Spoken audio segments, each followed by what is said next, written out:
Did you know that blind people can dream? That the human nose can remember 50,000 different scents? That bullfrogs don't sleep? We'll show you everything worth knowing. Most of us live our lives with a carefree attitude, not thinking about what it would take to fight for our own lives. This is not necessarily a bad thing, but the more we push ourselves away from the harsh reality of life, the lesser our chances of survival are. And we're talking about the day-to-day life in civilization. Try to imagine yourself in a situation where you're exposed to unfamiliar terrain, punishing environments with barely any clothes and nothing else but your mind. Would you be able to survive? Would you have what it takes to stick through? The truth is, most of us wouldn't. Before we get to 5 people who managed to survive against all odds, make sure you click the bell icon for more notifications. Aaronlston. How epic does your ordeal have to be in order to make a movie by it? For those who are not familiar with Aaronlston, you are probably more familiar with the movie 127 Hours. And for those who haven't seen the movie, hold on to your chair as this one will make you question your survival skills. Back in 2003, Aaron was out hiking through the Blue John Canyon in southeast Utah. As he was hiking, he saw a rather narrow canyon and decided to descend into it. On his way down, a large boulder fell and trapped his right arm.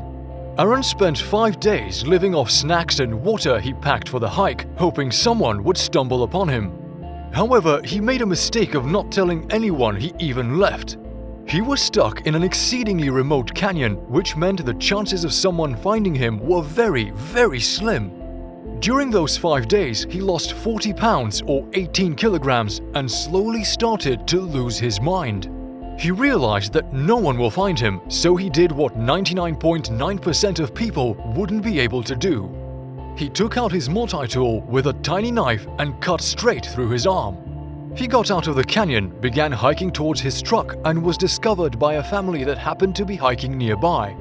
Aaronlston now works as a motivational speaker, and he's out hiking with his friends, but never alone. Sir Douglas Mawson.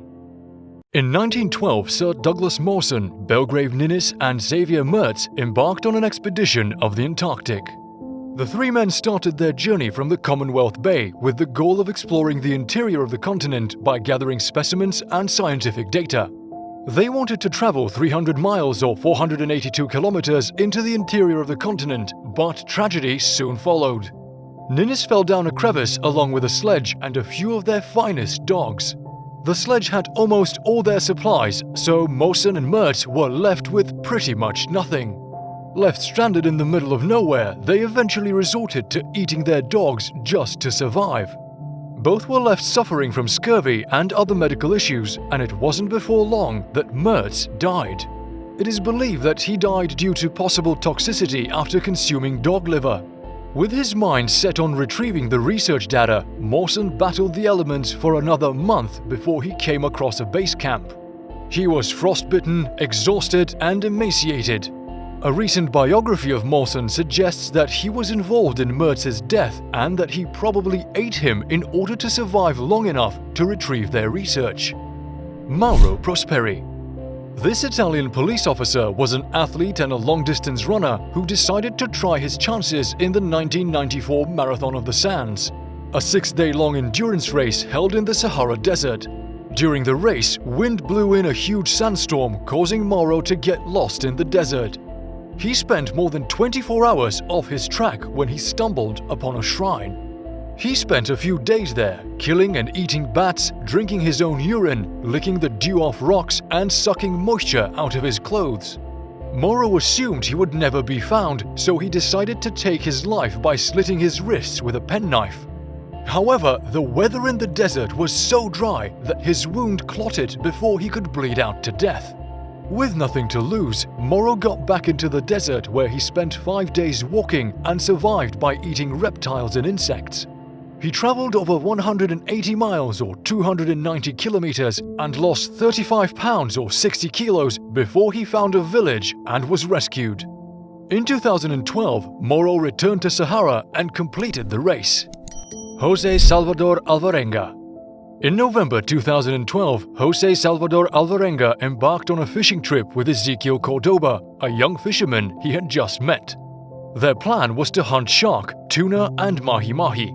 A few hours into their journey, they got caught in a storm that lasted 5 days and set them off course. The storm destroyed their electronics and the boat's motor was full of water, which meant Alvarenga and Cordoba were left stranded at sea. Few days later, Alvarenga's boss sent a search party that spent 2 days looking for them and returned home assuming they had drowned. The two fishermen were left without any food or supplies, so they started to eat raw fish, jellyfish, and turtles. When they ran out of water, they started hunting for turtles and drinking their blood. Soon, weeks turned into months, and after eating so much raw fish, Cordoba got food poisoning and died. Alvarenga spent another 9 months stranded at sea, all alone, catching fish and turtles, trying to survive. He noticed a small island and, with the last atoms of strength, he swam to the shore where he found a local couple who called the authorities.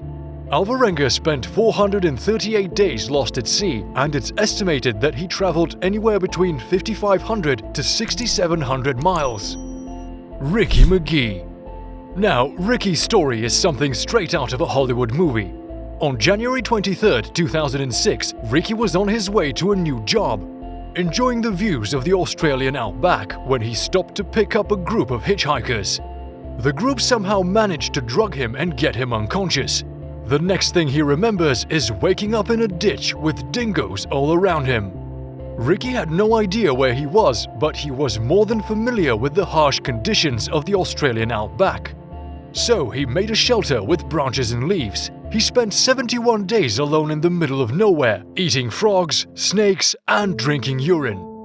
During the night, he would build a wall out of rocks to stay protected from dingoes. By the time he was found, Ricky had lost over 100 pounds or 45 kilos and looked like a walking skeleton. The cattle ranch crew who discovered him took Ricky to a local hospital where he was treated for malnutrition and dehydration. Authorities expressed skepticism regarding the circumstances of his disappearance, and it's still unclear what happened to him. His vehicle was never found, but Ricky continues to claim he was drugged. Would you be able to do any of these things? Would you be able to survive by eating frogs and drinking your own urine? Would you have what it takes to cut off your arm? Well, neither would we. And let's just hope no one gets to experience anything remotely similar to this. Before you switch to another video, make sure you drop a like and subscribe to the channel.